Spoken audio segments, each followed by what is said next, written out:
Last time on the Royal Talk. Never mind that. If you're not perfect, never mind the yelling, the screaming, and the firing. If anything goes wrong for any reason, I'm going to kill you. And I don't mean that as a euphemism. I am going to literally kill you. I'm going to strangle you and choke off your air supply until you pass away. So Friday then, it's a date. Dun dun. You're scaring me right now. Oh boy! Well, here we are again with the next episode of our Royal Talk, which is continuing from our last episode.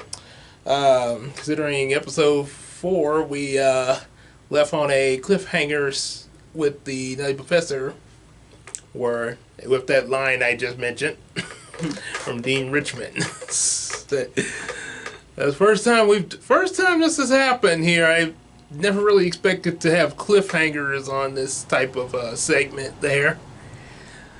Guess it's sort of, but I guess it's no different than Double Toasted with some of their stuff, with their bad movie reviews. Oh boy, so it happened. Yeah, we still have a lot to go through. Oh yeah, so as Sherman say, we got a lot to go through and not a lot of time to do it in. As Arsenio used to say, let's get busy again. There's no saying so much to do, but so little time to do it. Pretty much, yeah. Well, so yeah, picking up from and one thing to mention, which probably should be mentioning in our probably should have been mentioning in our videos prior. To definitely make sure y'all if you like what you see and everything, be sure to hit the like button, share it with your friends and everything, and subscribe. Also, buy some of our comic books there that's talked about on the channel as well, and also definitely support us on Patreon, especially in this case now, because even with the whole monetizing thing with YouTube, still definitely could use Patreon support as well, because sometimes YouTube can be a little funny about that. Yeah, funny about their system and everything. So yeah, always good to have all availabilities of support there. So yeah, so yeah, I got that out as sort of like another thing Double Toasted would do at the beginning of their videos, except we don't have merch. Except for the comic books. So of course, left off with Dean Richmond reading off the cue cards. And then went to where Jason and Sherman got ready to talk. Jason was at looking at all the reports about Buddy's creation and everything, and informing Sherman about the numbers and everything. Say, well, Sherman, you can't control him. This guy's testosterone level he was mean last night. So unlike you. Mean and aggressive. So mean and aggressive that he could almost kill someone. And literally, he kind of did in that car scene. I guess his aggressive side just came out. Pretty much, or in another way, I guess a better example would be with his behavior towards Reggie and everything there. However, when I was a kid, when they mentioned about the testosterone level, I thought that it had something to do with Buddy's laughing. His laughing and screaming. Yeah, that's what I thought, because of how he going.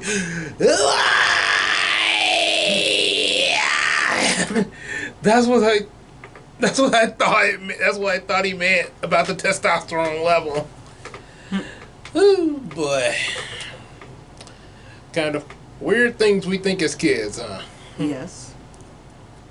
Yeah.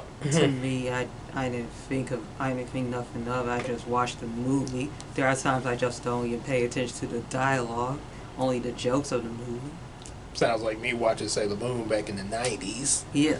Yeah, my attention on that show back then was how pretty the girls were. They are the Sailor Scouts are pretty. Pretty. And then there was that guy in the cool tux, tuxedo mask, and I want to be him because Sailor Moon likes him. I bet all the guys want to be tuxedo mask. Oh yeah, a guy with a tux, a hat, and a mask, and throws magical roses. Only in Sailor Moon can that look cool. Of course, you definitely should check out the redub of that. There, it's a lot better. First 2 seasons, though. Yeah, first season, that's the best one to do. So, anywho, so of course, discussing about Buddy Love, of course, we didn't hear about how Miss Purdy feels about Buddy Love, and that she's kind of worried about him, and not really for sure who she's, really trying to go with. Whether she's trying to go with Buddy or with Sherman. And when I first looked at this, this was kind of confusing. Like, who is she in a relationship with? Yes, we as the audience know Buddy and Sherman are the same, well, in the same body, but 2 different people. But as far as Miss Purdy's concerned, she's just there's just 2 different separate people. It's like she's in a love triangle. Exactly. Yes. Except it's a love triangle with 2 people, but one person has 2 personalities. Sort of like Yu-Gi-Oh, but more in science instead of magic. Yeah. Yeah, that kind of confused me watching that. Watching that back in middle school. Like, who was she in a relationship with? Sherman or Buddy? Well, I get like you just said, the love triangle thing, and honestly speaking, technically, she's not really in a relationship with either one of them. Hear me out. She just met Sherman at the beginning of the movie. Sherman asked her out. They went out. Then there was the whole thing of testing the waters out with Buddy. They went out. Technically, she's not in a relationship with either one, and what that means, she just met both of them. So it's kind of like, I guess you could say like if you went on Change of Heart, and you got paired up, like, okay, well, we're gonna put you with this guy, and also see about this other guy. Any of you seen Jamie Foxx show? Ever seen the one where they went on Change of Heart? Was a real good example. Fancy at that moment was dating Silas in season 3, and on Change of Heart they put her on a date with Jamie, and Silas on a date with this other girl, and it ended where Fancy wanted to stay together with Silas. In some cases on the show, they would have a change of heart, and in some cases stay together like Fancy and Silas.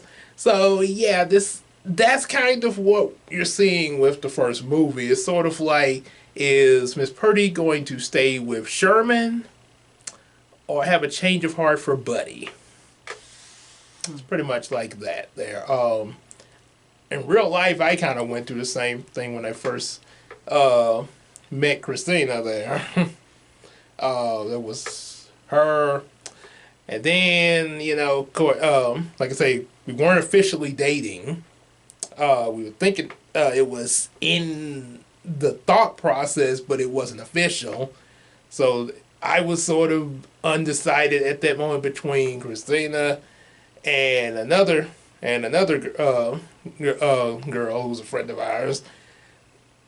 So yeah, kind of went through that same thing too, love triangle.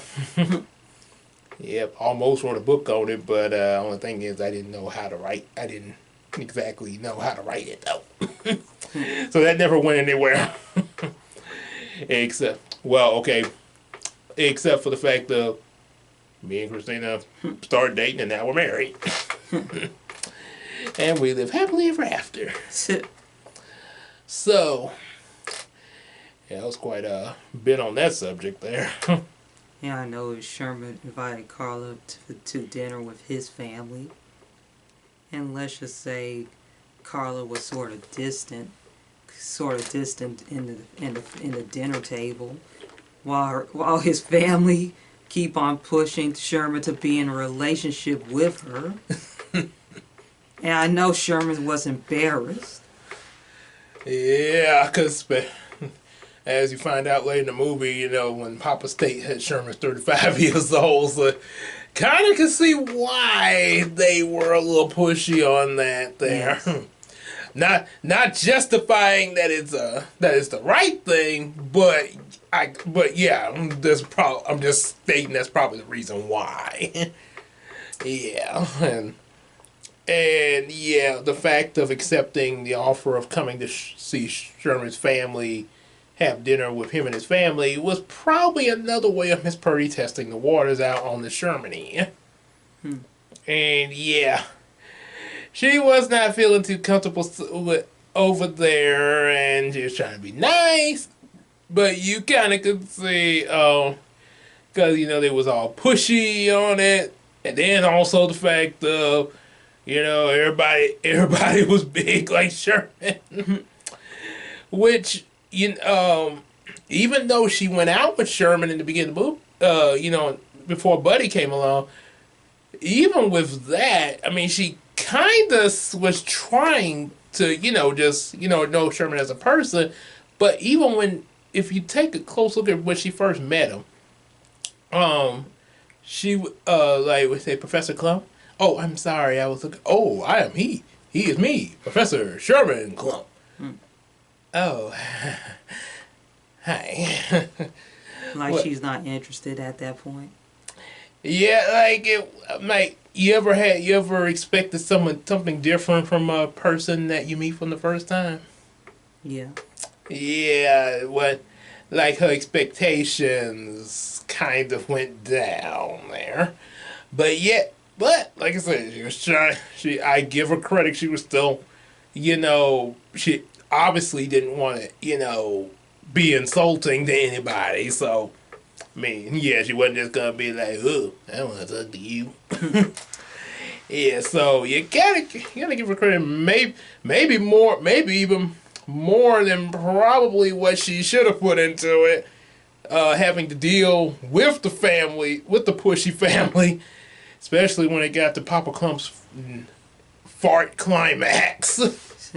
There you go, popping off that gas in front of this lovely lady. Say, yeah, Miss Purdy, I congratulate you for being nice about the situation, but you know, sometimes even a polite person just gotta put their foot down sometime, you know. Yeah. She could say, can you just excuse me? I have to get some air. Yeah. I mean, because even the other family, like Mama Clump, them were critiquing Papa about his gas. So, I mean, I'm pretty sure it would not have. I'm pretty sure this family would that something like that would not offend this family.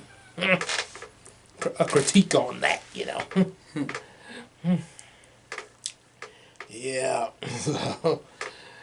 And yeah, she obviously, part of her still has feelings for Buddy Love and is wondering about him and things like that. So, quite naturally, Sherman finding out about this, we're gonna get Buddy come back in the next scene. What's the matter? What's the matter with you? You ain't never seen a black man wear a circus hat before? Black man can't go camping? Apparently a funnier version of Sinbad's attempt at that in Good Burger. I hate to put a black man in jail, but you know, I'm like that. And so Jason tries to stand in his way of, you know, getting out and tries, trying to get the professor back out for his meeting with Harlem at the Ritz. But he fools Jason in a very clever ruse.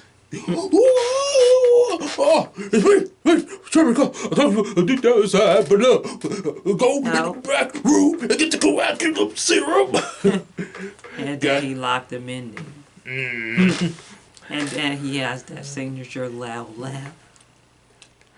Apparently there was a reverse serum made for this stuff that we never seen there. The reverse serum? I guess, but yeah, I guess it never, the use for it never came up, so we just heard it from Buddy. But apparently it had to have existed. Jason went to go run to get it. And Buddy invites Miss Purdy to the Ritz, and because of him being on his date with Miss Purdy that night, this causes Sherman to be absent for the meeting with Dean Richmond and Harlem Hartley. Oh no, he got to lay down in front of his car. Sit. So in a desperate position, one second. So in a desperate position, and that that was mentioned about the. Okay, I mentioned that in the last part about Dean not really being that mean, you know, trying to protect his job and stuff there. Sit. As well as the school.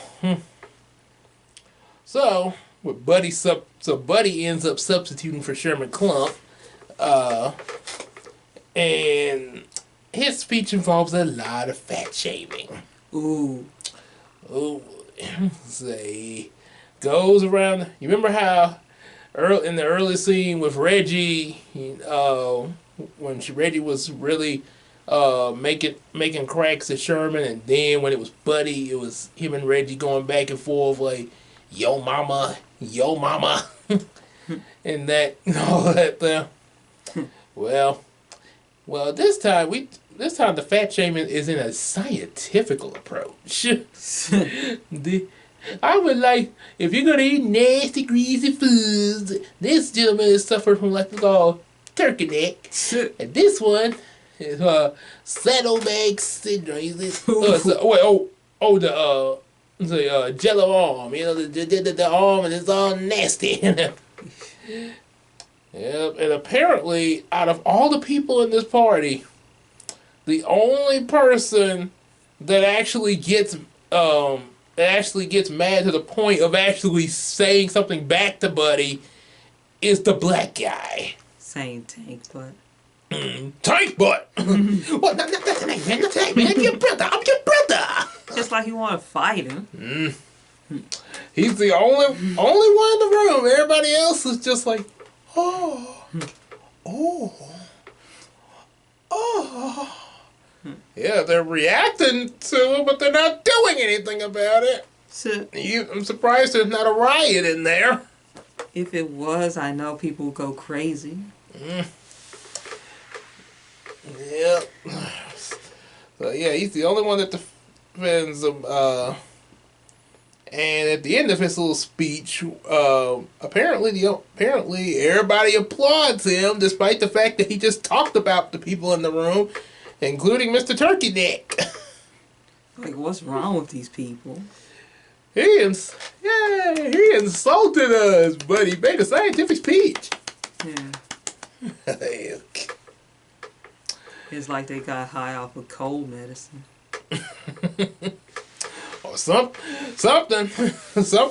must have been in them drinks. And then I noticed one of the ladies that Buddy was flirting with, in his scientifical speech about gluteus minimus, or an extremely tight, wonderful butt. One of those ladies, I know it's not her. I know it's not, because she would have been in the critics. But one of them ladies looked like Janet Jackson. How ironic that she's in the sequel. Well, sort of a young version of Janet Jackson. If she was in her 20s again. Pretty interesting. Pretty interesting there. Yeah, it's a small world. Yeah. And let's just say the friendliness there. Miss Purdy gets word about this speech of his, and the girl's talking about how Buddy can handle all three of them. Yeah. Player. Carla, are you ready to go upstairs? Slap. I guess not. And he took it nonchalantly. Apparently. Like it doesn't bother him. Yeah, you could clearly see that the slap had some impact because his head turned, but he didn't say ouch or anything. Like, I mean, what is this? I guess the slap is not very, I guess the wake-up slap is not very effective. And you know, as see, and of course, he meant when Miss Purdy told him why she was upset. You can handle all three of them. Well, I thought you might, after dinner, you might want to do a little group activity. Yeah, when I heard this as a kid, talking about a group activity with Miss Purdy and the three girls, I had no idea what the group activity meant there. You're just guessing it. Yeah, which is what? You're just guessing what the group activity was. I may have tried to guess it. I'm not sure what I guessed, but it wasn't. But it wasn't what Buddy was thinking. No, I can tell you that, because yeah, we know now. He especially look at the uncut version. Even if you didn't look at the uncut version, if the edited TV version, I mean, it's still pretty obvious what Buddy's got on his mind. With the facial expressions and the tone of voice. It's obviously women. Sex, yes. Yeah, he wants to get down with them. So, then of course, so this leads to a house party at Sherman's house, which includes a bonfire of burning his TV dinners. Okay. That's quite an interesting take. He could have just built the bonfire outside. Oh, but instead he put it in the fireplace and also gave a screw you to Mr. Wilson. The roof is on fire. I guess you don't hear his voice ever again after that. Well, maybe not his voice, but he did put an eviction notice on the door. Yeah. I guess that's payback. Pretty much there. Yeah, I know. And how Sherman got out of the eviction notice thing, we don't know how, but let's just say probably a lot was done off screen after the movie. However, back within the movie, Miss Purdy shows up that next morning, and of course everybody's asleep. Well, the ones that's still at the house, which is three girls, and now Sherman that's gonna come back out because the stuff to wore off. So Sherman wakes up in the bed in this picture that I showed while we were making this video as a bit of a meme. There we go. Like, why me? Hey, that's one of the funny. I think that was one thing you pointed out to me that really cracked you up. Yeah. Sherman.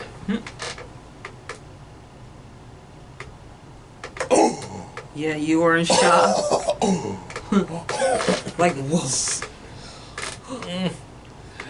Yeah, but it's even. And of course, we all know what happens after that.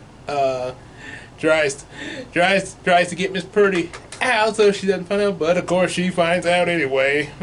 Where's Betty? What did you guys? Yeah, she ain't here. She ain't hearing none of that there. And to make things even worse, we get to the university, and Sherman has lost his job there because now Buddy's taking over.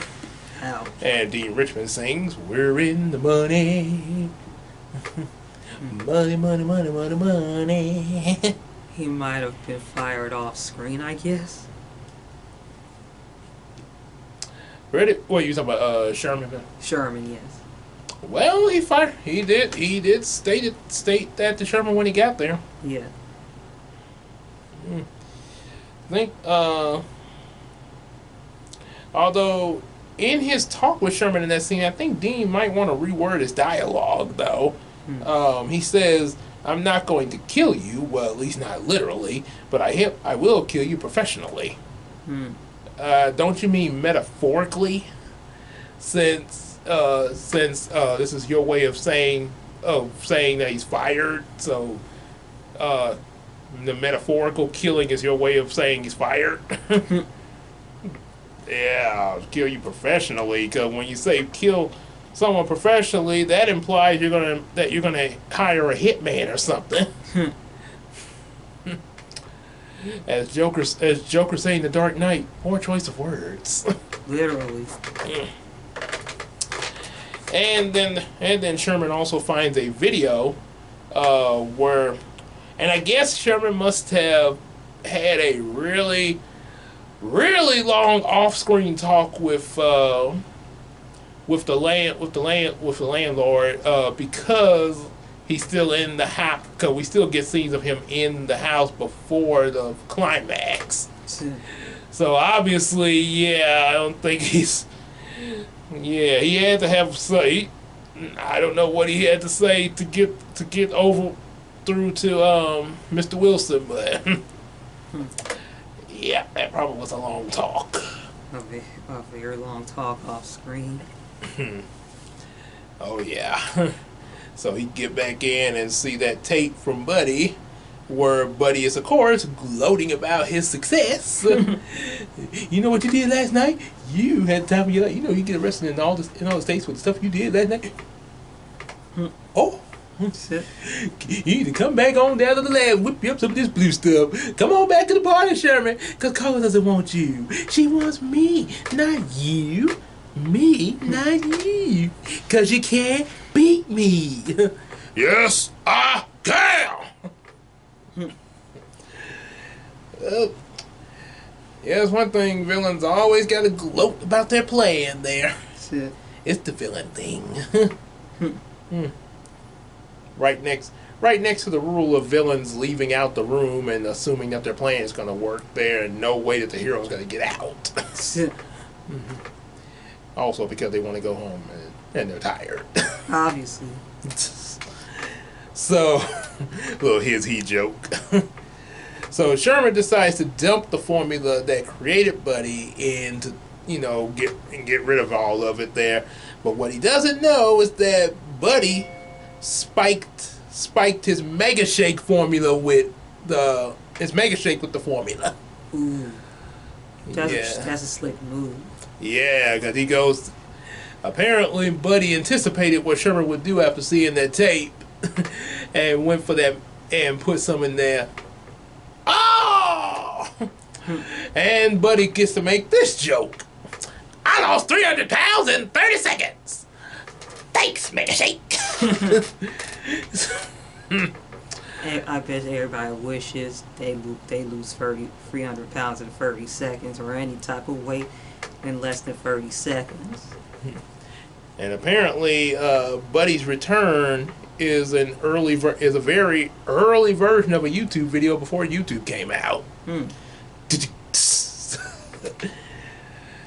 Back, and of course, Buddy is gonna go down to the alumni ball, where Papa is, of course, making a scene over the finger food. And yeah, while it is much of making a scene over it, I do kind of have to agree with what he's saying. because he states about how he can get a Subway sandwich for $5.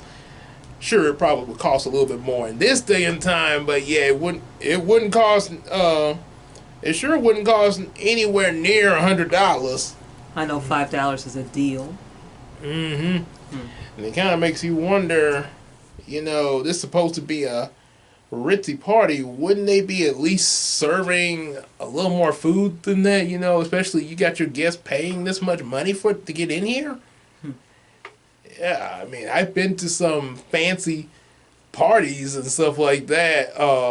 And trust me, if they charge that much, trust me, they would definitely have some food worth the price. Just saying, And matter of fact, I've been to some parties where I wasn't charged no $100 or something like that. They just give you the food for free. And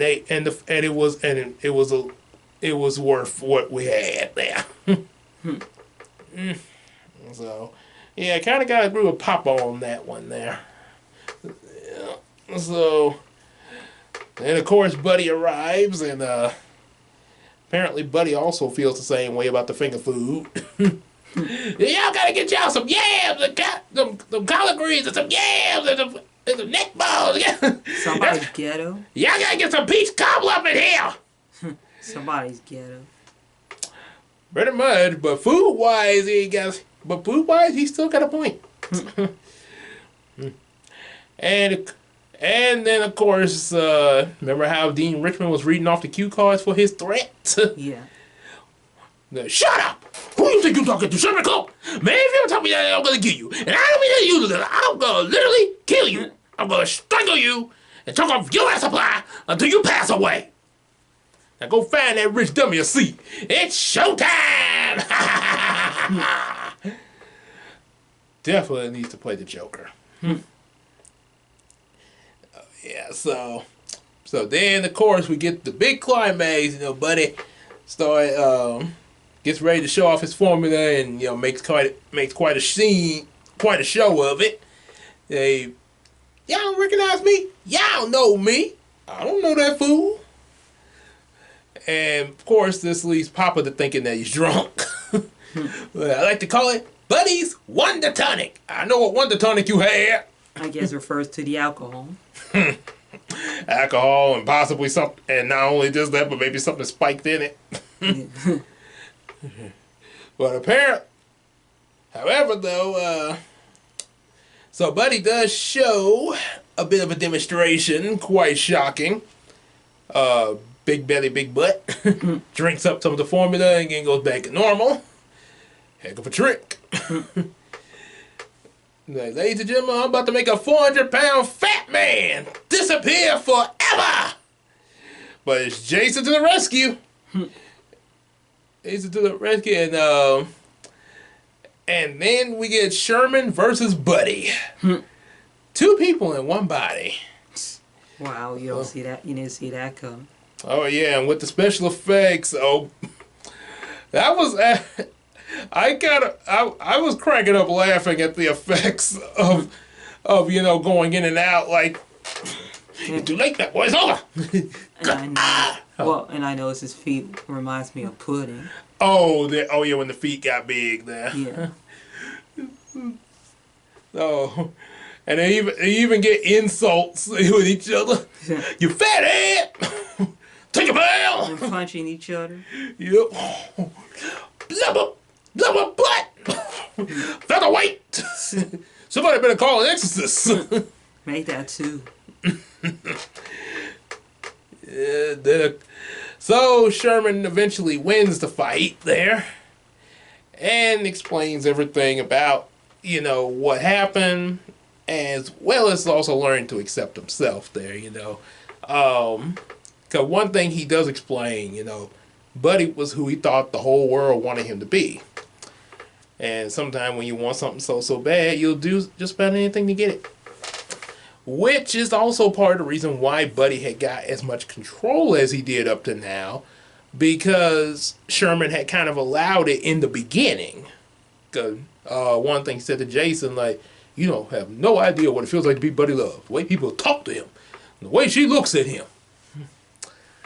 Well, when he is buddy love, he has more confidence, but at times he can be a jerk, even though he is a jerk. Right, and the more he fed into Buddy and his personality, the more Buddy not only became his own person, but in a very different way than Sherman. And on top of that, you could also say that a lot of Buddy's actions were some of the things that Sherman probably felt on the inside, you know, like wanting to be cool or, you know, better looking, or also maybe being able to tell off Dean Richmond sometime when he was upset. Because, I mean, think, you know, some, sort of like in Yu-Gi-Oh! With Merrick, as a little boy, being upset with his father, keeping him and his brother and sister down there, bound in to keep a watch over the Pharaoh's tomb for the rest of their life. Yeah, and then that dark side of him came out there and killed Daddy. So kind of similar to that there. And so of course, after all that, you get a dance with Sherman and Miss Purdy, and then of course the movie ends there. They do get the grant, and everything, and get a better connection with the family, and the macho man with boobers. Oh yeah, that song. Oh yes, the macho man. So definitely gotta be a macho man in this movie. Same way that it began. So that's pretty much the Nutty Professor. Like I say, it's definitely a good movie, and you know, definitely a very nostalgic classic for both of us. You know, both of us grew up with this movie when it first came out, and well, I guess did you? Because I think it came out in like 1996. I think it was. Talk about the first movie. Yeah, it did. Okay, because I didn't see it. Well, actually, okay, I almost saw it when it first came out, so I did know about it. I just didn't get to sit through the full movie because I was too young, according to my mom's standard, because it was, you know, PG-13. And when I got in middle school, right before the second movie came out, pretty much right around the time the second movie came out, that's when I also saw the first movie at the same time on TV and recorded it there. I think I did the same thing. I recorded the TV version too, with my VCR, TV/VCR. Oh, okay. So, did you see it with your folks when it first came out? I had my own TV then. Talk about in the theater. First Nutty Professor. Well, I did mention that my folks took me to see it. Oh, okay. Yeah. Apparently she had more advantages on than I did. Mainly, my mom wanted to see it more. I just tagged along. Oh, okay. Well, at least, she had parental guidance with her there. See, in my case, it was the thing of just letting me loose on my own to see it there. Like, oh no, you can't see this movie yet. Like, Mom!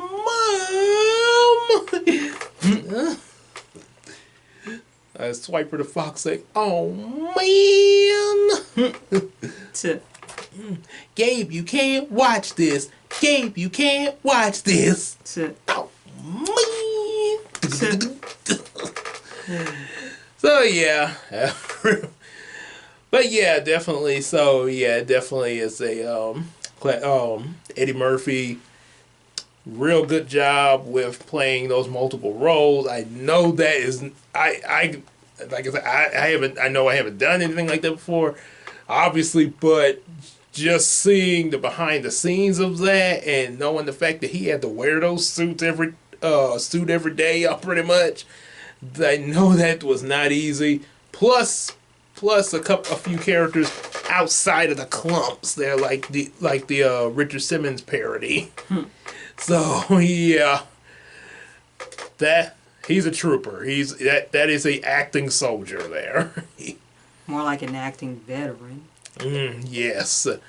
What say what you will about this or his other movies. One thing you definitely got to give Eddie credit for. He is able to act there. He's able to act. Like I said, maybe some misses like Pluto Nash, for example, that didn't do so well. Obviously, it's the most hated movie. Right, Pluto Nash, and also another movie, Imagine That. Uh, well, but even with ones that didn't do so well, he did have ones that were successful, like this one, Dr. Dolittle, and Coming to America, Harlem Nights, Dreamgirls. Yeah, so yeah, one thing you gotta give him credit for. If he missed one, he was gonna get right back up. Sort of like Darkwing Duck. Keep getting back up. And that's one thing one thing in life, if you fall, maybe mess up at something, learn from your mistake and get back up. Just like Eddie Murphy does. Mm-hmm. Yeah. You got anything to add on that there? Well, like you mentioned before, you give Eddie Murphy credit for playing all the roles. And I know it took some effort as well as determination. That proves to show you that Eddie Murphy is determined to play multiple roles. Because it took him like 3 hours to be in makeup for 3 hours because of the characters he playing. And it took like a day to play one character at a time, with a room full of tennis balls as that represents the clumps in the same room. Like one day he's Papa Clump, the next day he's Mama Clump, and then the cycle goes on. And he show he is determined about his job. Yep. He started off with just doing stand up, and then he did Saturday Night Live for a few years, and then after that he just went on to movies full time. Yeah. Oh yeah. Sure. Oh yeah. He did. Yeah. Saturday Night. Yeah. Yeah. Now I do know. I definitely know about the stand up because I've seen the stand up Delirious and Raw act. Yeah. I'm just being honest. Delirious is okay, and that may and this could be a personal opinion of mine. Obviously, Delirious is okay, and obviously there are a lot of people that probably have a different opinion. And Raw, I did not like that one at all. But I will say, after starting with that and the Saturday Night Live, yeah, I think the strength, in my opinion, I think the strength of Eddie Murphy's comedy lies in giving him a direction in the movie that he plays in.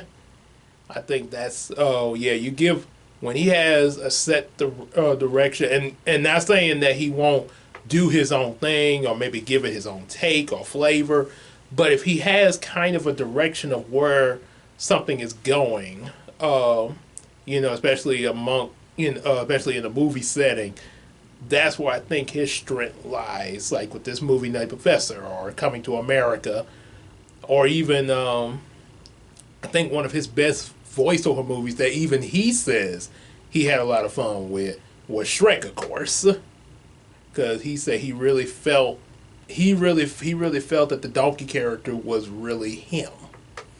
As a matter of fact, one of the things he said, man, if I would have died right now, they probably would put a picture in the paper of that donkey and say Eddie Murphy died.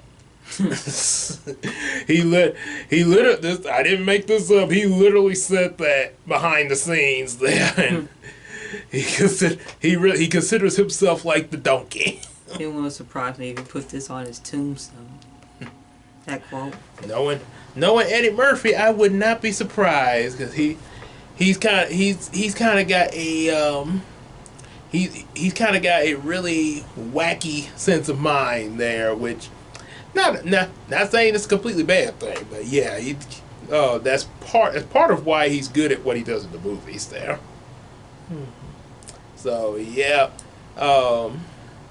yeah, he definitely so it's definitely a strong point for him. Yeah, yeah, especially with this one. And was there anything else? Well, given the choice between the different Nutty Professor movies, the one from the 60s as well as the one we grew up with back in 1996, I think the one from 1996 is better because it's more funnier, and there's also some heart with it with Sherman trying to keep cool as well as positive in a bad situation. He does have heart.